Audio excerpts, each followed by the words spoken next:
الله أكبر الله أكبر أشهد أن لا إله إلا الله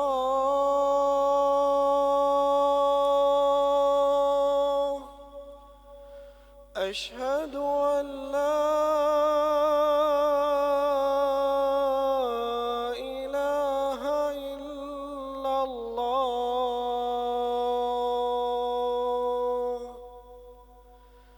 أشهد أن محمدا رسول الله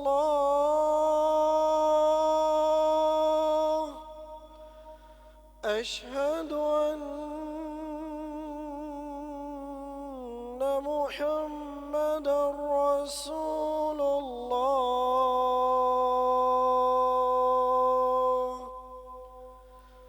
حي على الصلاة حي على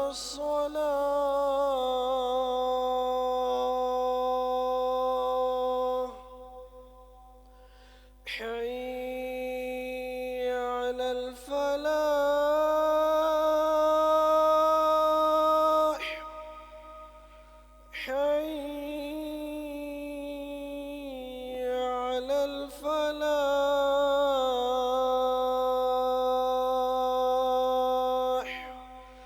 الله أكبر الله أكبر لا إله إلا الله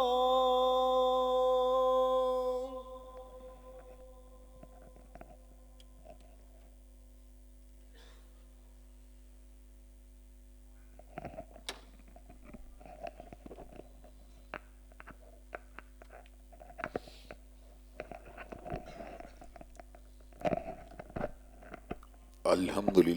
لله نحمده ونستعينه ونستغفره ونؤمن به ونتوكل عليه ونعوذ بالله من شرور أنفسنا ومن سيئات أعمالنا من يهده الله فلا مضل له ومن يضلل فلا هادي له وأشهد أن لا إله إلا الله وأشهد أن محمدا عبده ورسوله صلى الله عليه وسلم أما بعد فإن خير الحديث كتاب الله وخير الهدي هدي محمد صلى الله عليه وسلم أما بعد فإن خير الحديث كتاب الله وخير الهدي هدي محمد صلى الله عليه وسلم وشر الأمور محدثاتها وكل محدثة بدعة وكل بدعة ضلالة وكل ضلالة في النار أما بعد أعوذ بالله السميع العليم من الشيطان الرجيم ربي نجني وأهلي مما يعملون ہر قسم کی تعریفات اللہ مالک الملک کے لیے ہیں جنہوں نے جنات اور انسان کو اپنی بندگی اپنی پوجا اور اپنی عبادت کے لیے بنایا ہے۔ جنات اور انسان کی تخلیق کا حقیقی اور بنیادی مقصد یہی تھا کہ وہ بارگاہ رب العالمین میں آیا کریں، اپنی جبین نیاز کو مالک کائنات کی بارگاہ میں آ کے جھکایا کریں، اپنے دستے سوال کو کبریا کی بارگاہ میں آ کے پھیلایا کریں، اپنی کمر کو حالت رکوع میں اس کی بارگاہ میں آ کے ہم کیا کریں، اسی کی تکبیر کی صداؤں کو بلند کیا کریں، اسی کی تحلیل کے آوازوں کو اجاگر کیا کریں اور اسی کے تسبیح گیت گایا کریں۔ چنانچہ ارشاد ہوا وما خلقت الجن والانس الا لیعبدون، اور میں نے نہیں بنایا جنات اور انسان کو مگر اپنی پوجا اپنی بندگی اور اپنی عبادت کے لیے۔ حمد و ثنا کے بعد عرب ہا عربن گنت اور بے شمار درود و سلام ہوں اس ہستی اقدس و مقدس پر کہ جن کا نام نامی اور اسم گرامی محمد کریم صلی اللہ علیہ وآلہ آلہ وصحبہ وبارک وسلم ہے۔ اللہ رب العزت نے امام الہدیٰ علیہ الصلوۃ والتسلیم کو اہل کائنات کی ہدایت اور ان کی رہنمائی کے لیے مبعوث فرمایا، اور آپ کی ذات بابرکات کے ذریعے اہل کائنات کی ہدایت اور ان کی رہنمائی کا خوب بندوبست فرمایا۔ اللہ رب العزت نے امام الہدیٰ علیہ الصلوۃ والتسلیم کی سیرت طیبہ میں طرح طرح کی خصوصیات کو ودیعت فرما دیا تھا، اور گوناگوں قسم کی صفات کو آپ کی ذات اقدس و مقدس کا حصہ بنا دیا تھا۔ اور ان تمام باتوں سے بڑھ کر یہ کہ میرے آقا کی زندگی میں کوئی صبح ایسی نہیں آئی، کوئی شام اور کوئی رات ایسی نہیں آئی، دکھوں کی کوئی گھڑی اور خوشیوں کا لمحہ ایسا نہیں آیا جب مالک کائنات نے اپنی تائید کو، اپنی نصرت کاملہ اور اپنی حمایت لازوال و بے مثال کو حضرت رسول اللہ کے شامل حال نہ فرمایا ہو، اور ان تمام باتوں سے بڑھ کر یہ کہ رزق رب نے اپنی آخری کتاب حمید کو سید العرب والعجم امام المتقین والابرار حضرت اشرف الانبیاء والمرسلین حضرت خاتم النبیین جناب محمد کریم صلی اللہ علیہ وسلم قلب اثر میں نازل فرما دیا تھا۔ اسی کتاب حمید کے ایک انتہائی فصیح و بلیغ عنوان جس کا تعلق معاشرے میں انسداد فحاشی کے ساتھ ہے، اپنی چند گزارشات کو آپ حضرات کے گوش گزار کرنے کی کوشش کر رہا تھا۔ فلم جو آئلینڈ کے حوالے سے ہمارے معاشرے میں بڑی زور شور سے ڈیبیٹ ہوتی رہی، اور اس حوالے سے اللہ تبارک و تعالیٰ کے فضل و کرم سے پنجاب کے اندر جو آئلینڈ فلم کے اوپر پابندی کو عائد بھی کیا گیا۔ حضرات گرامی قدر، آپ کا یہ گناہ گار بھائی اور آپ کا یہ گناہ گار بیٹا اللہ تبارک و تعالیٰ کے فضل و کرم سے آج ہائی کورٹ کے اندر جو آئلینڈ فلم کے خلاف ریٹ کو دائر کرنے میں کامیابی کو حاصل کیا، اور اللہ تعالیٰ کے فضل و کرم سے پورے پاکستان کے جتنے انسٹیٹیوٹس جو اس فلم کی پروڈکشن اور اس کی پروموشن کے اندر ملوث ہیں ان کو آج ہائی کورٹ نے نوٹس جاری کر دیا ہے۔ اگلی تاریخ کے اوپر انشاءاللہ مجھے بھی طلب کیا جائے گا، اور مکمل جو ملک کے اندر فلم چلانے والی پارٹیاں ہیں ان کو بھی طلب کیا جائے گا، اور انشاءاللہ ادلہ کی روشنی میں، دلائل کی روشنی میں اس بات کو ہم وعدے کر کے چھوڑیں گے کہ ہم نے یہ وہ ملک اگر حاصل کیا، نہ عمل قوم لوط کی پرموشن کے لیے حاصل کیا، نہ زناکاریوں کی پرموشن کے لیے حاصل کیا، بلکہ ہم نے یہ وطن اگر حاصل کیا تو لا الہ الا اللہ کے نعرہ رستاخیز کی بنیاد پہ حاصل کیا، اور انشاءاللہ اس ملک کے اندر فحاشی کو دبا کے چھوڑیں گے، اور انشاءاللہ حجاب و نقاب کے علم کو اٹھا کے چھوڑیں گے۔ حضرات گرامی قدر، اس ضمن کے اندر میں نے بعض احتیاطی تدابیر کو آپ حضرات کے گوشے گزار بھی کیا تھا کہ ہمارے معاشرے کے اندر یہ احتیاطی تدابیر کو اگر اختیار کر لیا جائے تو اللہ تبارک و تعالیٰ کے فضل و کرم سے فحاشی کا گلا گھونٹا جا سکتا ہے۔ حضرات گرامی قدر، مرد و زن کو اپنی نگاہوں کو جھکا کے رکھنا چاہیے۔ مسلمان بیٹیوں اور بہنوں کو اللہ تبارک و تعالیٰ کے فضل و کرم سے حجاب و نقاب کو اپنے اوپر ڈالنا چاہیے۔ سیگریگیشن آف جینڈر یعنی صنفی جو جدائی ہے اس کا قیام لازمی عمل میں آنا چاہیے، اور کسی بھی طور کے پر اختلاط کو کسی بھی جگہ پر قبول نہیں کرنا چاہیے۔ یونیورسٹیز ہوں، کالجز ہوں، ورک پلیس انوائرمنٹ ہو، اس کے اندر اسلام کے اندر اختلاط کی کوئی گنجائش موجود نہیں ہے۔ اگر امہات المومنین اور صحابہ کرام جن کی وہ حقیقی معنوں میں روحانی مائیں تھیں ان کے درمیان پردے کے قیام کو لازم رکھا گیا، تو حضرات گرامی قدر جوان لڑکے لڑکیوں کے درمیان بے پردگی کی کوئی گنجائش موجود نہیں ہے۔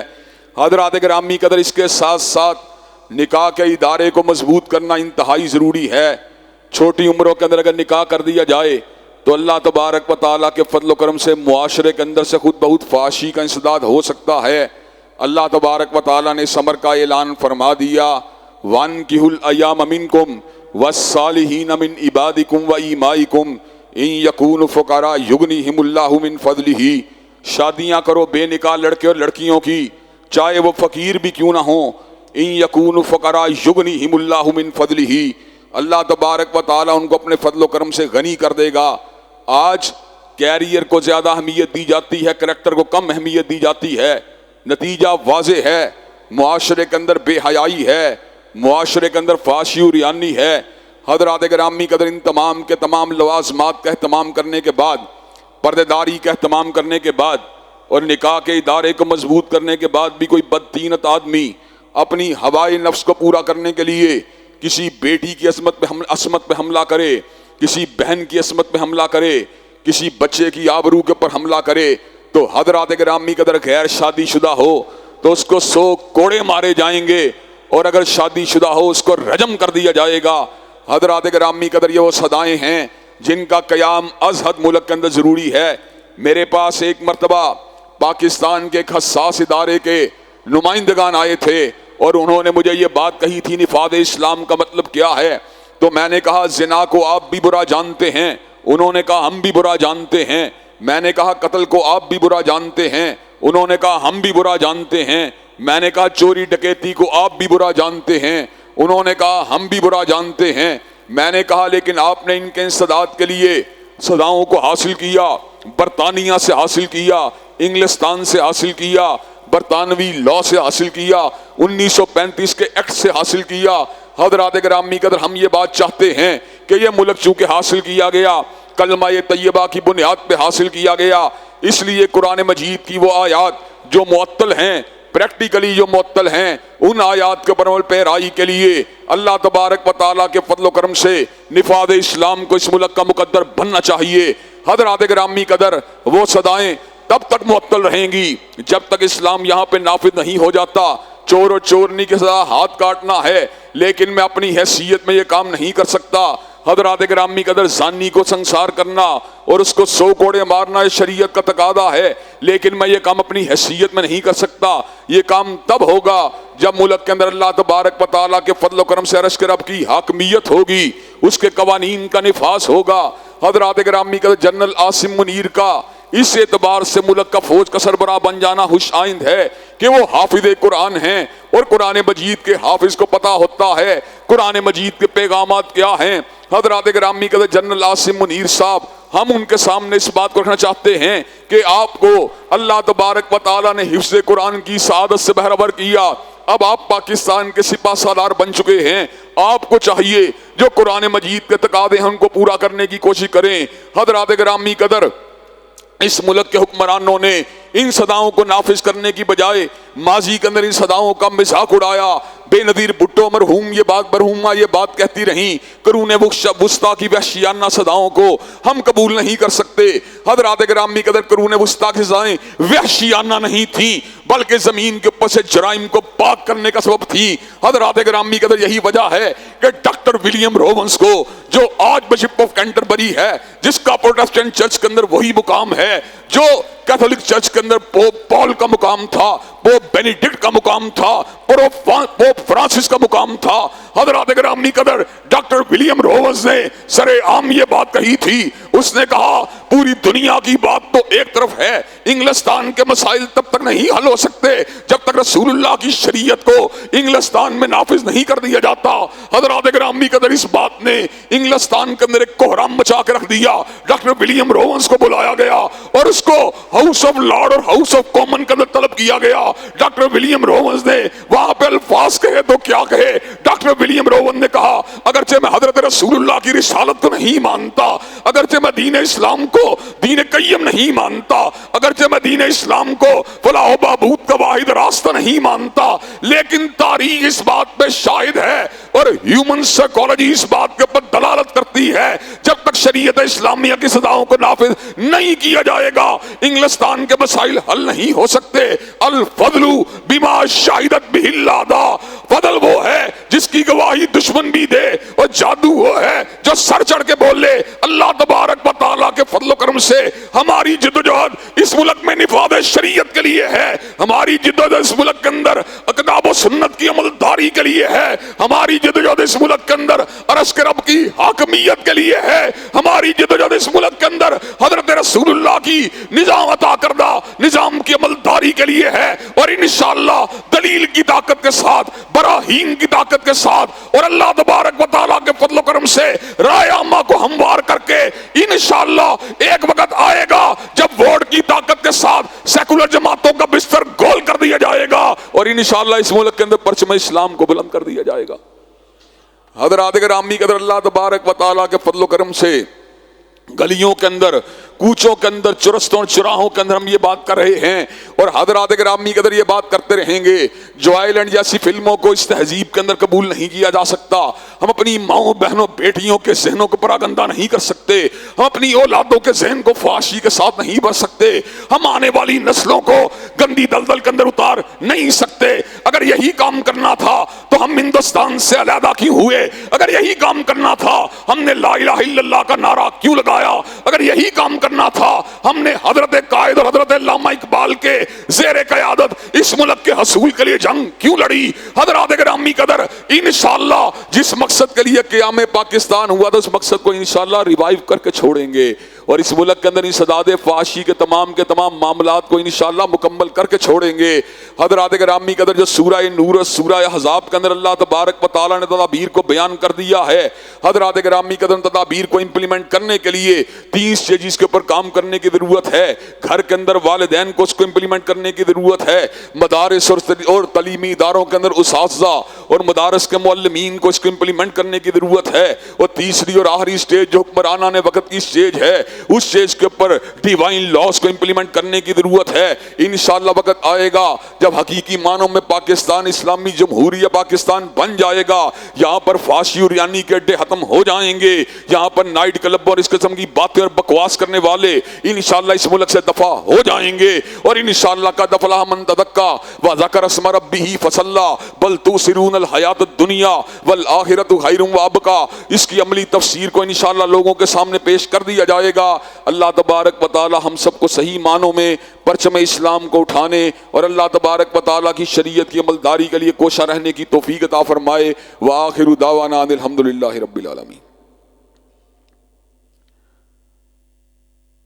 الحمدللہ نحمدہ ونستعینہ ونستغفرہ ونؤمن بہ ونتوکل علیہ ونعوذ باللہ من شرور انفسنا ومن سیئات اعمالنا، من یہد اللہ فلا مضل لہ ومن یضلل فلا ہادی لہ، واشہد ان لا الہ الا اللہ واشہد ان محمدا عبدہ ورسولہ، اما بعد فإن خیر الحدیث کتاب اللہ وخیر الہدی ہدی محمد صلی اللہ علیہ وسلم،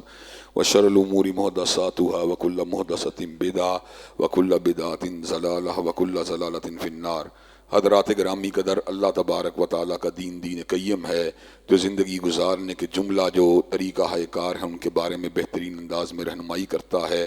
اس دین نے عقیدے کے عقدوں کو حل کیا، اس دین نے عبادات کے معاملات کو حل کیا، اس دین نے اخلاقیات کی روایات کو قائم کیا، اس دین نے کاروباری اصولوں کو وضع کیا، اس دین نے گورننس اور حکمرانی کے آداب کو واضح کیا، اس دین نے جنگ اور جہاد کے اصولوں کو واضح کیا، اس دین نے امن اور حالت قیام امن کے دوران رہنے والے معاشروں کے اندر کس انداز میں قوانین ہونے چاہیے ان چیزوں کو وضع کیا۔ اس دین نے اللہ تبارک و تعالیٰ کے فضل و کرم سے اعلیٰ ترین زندگی گزارنے کے تمام طریقہ کار کو واضح فرما دیا۔ اس دین کا نادل کرنے والا عرش کا الہ ہے اور اس دین کو پھیلانے والا مدینہ کا مصطفیٰ ہے۔ عرش کا رب جو ہے وہ کائنات کے اندر سب سے بلند و بالا خالق و مالک ہے، اور مخلوقات میں سے حضرت رسول اللہ سب سے بلند و بالا ہیں۔ حضرات گرامی قدر، ہمارے لیے اس سے بڑی سعادت کی کیا بات ہو سکتی ہے کہ رضیت باللہ ربًا وبالاسلام دینا وبمحمد نبیا۔ ہمارا رب اللہ ہے، ہمارا دین اسلام ہے، اور ہمارے پیغمبر ہمارے مقتدا حضرت رسول اللہ ہیں۔ اس بات کے پر اللہ تبارک و تعالیٰ کا جتنا بھی شکریہ ادا کیا جائے اتنا ہی کم ہے۔ اللہ نے اپنی نعمتوں کو دین قیم کی شکل میں مکمل فرما دیا اور اس امر کا اعلان فرما دیا، الیوم اکملت لکم دینکم واتممت علیکم نعمتی ورضیت لکم الاسلام دینا۔ آج کے دن اللہ نے دین کو مکمل کر دیا، نعمتوں کو تمام کر دیا، ورضیت لکم الاسلام دینا، اور دین اسلام کو ہمارے لیے منتخب فرما دیا۔ حضرات گرامی قدر، اب اس دین کو لوگ جو ہیں کمپارٹمنٹس کی شکل میں جو ہے تقسیم کرنا چاہتے ہیں، عبادات کو، معاملات کو، سیاسیات کو دین کے ساتھ جو ہے مختلف طریقوں سے ڈیل کرنا چاہتے ہیں۔ دین کو سیاسیات میں اور کاروبار میں خصوصیت سے اور رسوم و رواج میں بالعموم جو ہے دین کو اس سے علیحدہ کرنے کی بات ہوتی ہے۔ شادی میری مرضی سے ہوگی، جنازہ میری مرضی سے ہوگا، کاروبار میری مرضی سے ہوگا، حضرات گرامی قدر سیاست میری مرضی سے ہوگی، ووٹ میری مرضی سے ڈالا جائے گا،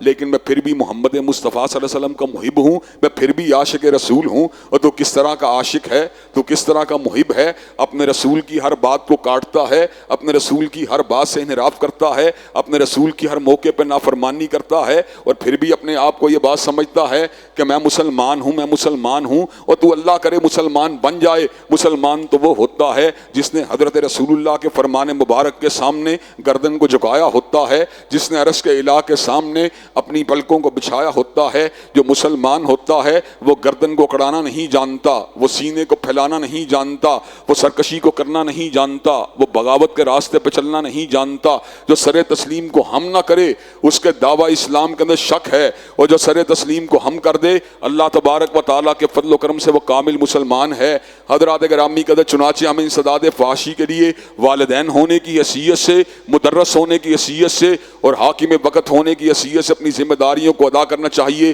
اس ہفتے کے اندر بہت سے اہم اس طرح کے سانحے بھی رونما ہوئے جنہوں نے ہمیں جھنجھوڑ کے رکھ دیا۔ حافظ احمد شاکر جو مولانا عطا اللہ حنیف کے بیٹے تھے، وہ دنیا میں نہ رہے، دیندار تھے، صاحب اخلاق تھے، ملنسار تھے، ایک ادارے کے جو تھے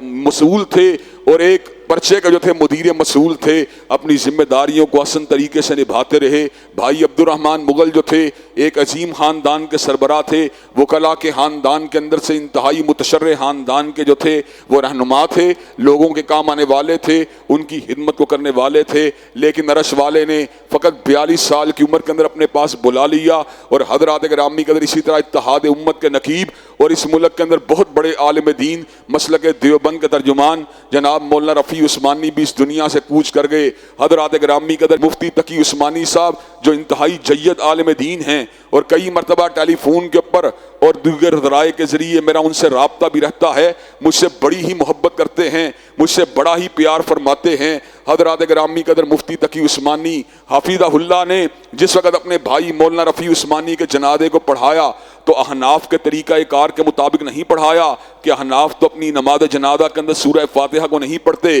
لیکن مفتی تقی عثمانی صاحب نے جس وقت سری نماز کو پڑھتے ہوئے اپنے الفاظ کو ظاہر کیا تو ان الفاظ سے سورہ فاتحہ کا اظہار ہوا۔ حضرات گرامی قدر، اس بات کے اوپر بہت سے حنفی دوست جو تھے حیران ہوئے، یہ مولانا تقی عثمانی نے کیا کیا؟ تو مولانا تقی عثمانی کے بعد شاگردوں نے اس بات کو برباد فرما دیا کہ مولانا نے اپنی کتاب انعام الباری کے اندر ہی اس بات کا ذکر کر دیا کہ سورہ فاتحہ کو جنازے کے اندر پڑھنا سنت ہے، اور انہوں نے اس بات کو واضح کر دیا جب دلیل قوی ہو، جب دلیل راجح ہو تو اس موقع کے اوپر غیر حنفی مسلکوں سے استفادہ کیا جا سکتا ہے۔ حضرات گرامی قدر، اگر یہ طرز عمل ہو، اگر رجوع الحدیث کا یہ جذبہ ہو اور رجوع الکتاب و سنہ کا یہ طرز عمل ہو تو اللہ تبارک و تعالیٰ کے فضل و کرم سے ملک کے اندر سے فرقہ واریت کو مٹایا جا سکتا ہے، ملک کے اندر بین مسالک ہم آہنگی کو فروغ دیا جا سکتا ہے۔ حضرات گرامی قدر، مفتی تقی عثمانی نے جن روایات کو آگے بڑھایا، میں یہ بات سمجھتا ہوں ان روایات کو اس معاشرے کے اندر آگے بڑھانے کی ضرورت ہے،